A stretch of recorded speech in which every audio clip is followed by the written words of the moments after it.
ईसा के दुख भोग और पुनरुत्थान की भविष्यवाणी। उस समय से ईसा अपने शिष्यों को यह फटकारने लगे कि मुझे यरूशलेम जाना होगा, नेताओं, महायाजकों और शास्त्रियों की ओर से बहुत दुख उठाना, मार डाला जाना और तीसरे दिन जी उठना होगा।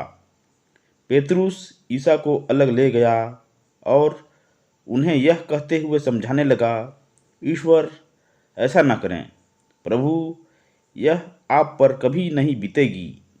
इस पर ईसा ने मुड़कर पेतरुस से कहा, हट जाओ शैतान, तुम मेरे रास्ते में बाधा बन रहे हो। तुम ईश्वर की बातें नहीं बल्कि मनुष्यों की बातें सोचते हो। प्यारे भाइयों और बहनों, हम इसी प्रकार का वर्णन संत मार्कुस के सुसमाचार में भी पाते हैं, जो इस प्रकार है। उस समय से ईसा अपने शिष्यों को स्पष्ट शब्दों में यह समझाने लगे कि मानव पुत्र को बहुत दुख उठाना होगा, नेताओं, महायाजकों और शास्त्रियों द्वारा ठुकराया जाना, मार डाला जाना और 3 दिन के बाद जी उठना होगा। पेतरुस ईसा को अलग ले जाकर फटकारने लगा, किंतु ईसा ने मुड़कर अपने शिष्यों की ओर देखा और पेतरुस को डांटते हुए कहा, हट जाओ शैतान, तुम ईश्वर की बातें नहीं बल्कि मनुष्यों की बातें सोचते हो। और यही वर्णन हम संत लूकस के सुसमाचार में भी पाते हैं।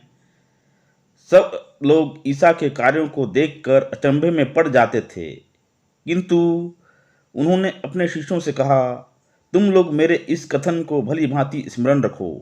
मानव पुत्र मनुष्य के हवाले कर दिया जाएगा। परंतु यह बात उनकी समझ में नहीं आ सकी। इसका अर्थ उनसे छिपा ही रह गया और वे इसे नहीं समझ पाते थे। इसके विषय में ईसा से प्रश्न करने में उन्हें संकोच होता था।